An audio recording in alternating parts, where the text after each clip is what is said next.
When we first found out about PlayStation 4 and the features of the platform, we were really pleasantly surprised that they completely synced up with what we had in mind for DriveClub. It was almost a perfect storm, if you like. We had this desire to return back to realistic racing. We had this new hardware platform. It was just nice to finally align with both the platform and our own desires as a studio and try and kind of bring that game to life. One of the things that we really liked was this idea that this was for an integrated, social generation of gamer who are now used to immediacy, connectivity, and an untethered relationship with their video games, where they are in touch with those game worlds when they're on the bus, when they're at work, 24/7. We've taken everything that we've seen from the massive rise of social networks since the last console cycle, and really that's become a core pillar of what PlayStation 4 is all about.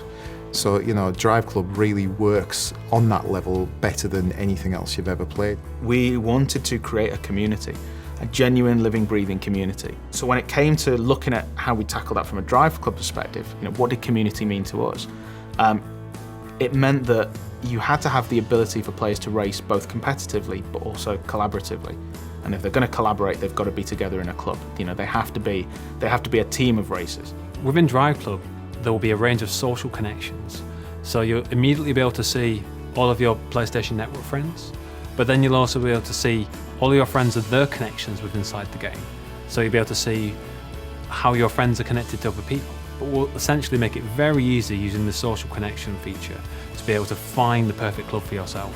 What we want to achieve with DriveClub is basically a game which transcends the standard racing experience. We want to make it so that it's motivated and driven by the community itself. So it's very much a case of players getting involved, creating their own events, and actually building a community around the tools that we offer them. So at the core of DriveClub, you have the ability to, anything that you do in the game, any time that you set, any score that you set, you can bundle that up as a challenge and then send it to friends, club mates, even complete strangers. You know, you can pass this data on to them and say, look what I did, I dare you to beat it. Challenges are not just to send and forget. Basically, you're put into a leaderboard with those people, and so for the set duration of the time of the challenge, you can compete to sort of better yourself. In addition, once the challenge has been sent out, if people like that challenge, they can start competing in it or even forward it on to their friends, and so there's an opportunity for those challenges to go viral.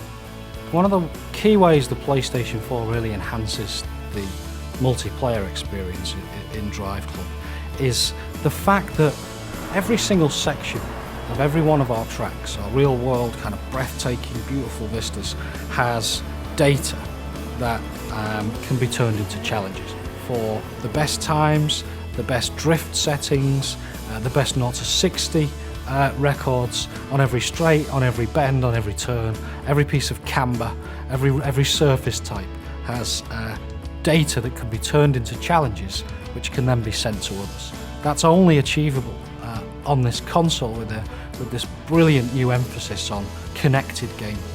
DriveClub isn't a professional racing series. This isn't Formula One or IndyCar or anything like that. This is just a bunch of people that love cars, that love racing, that want to compete together, collaborate together, that just want to turn up to a location and just put their tyres on the asphalt, you know?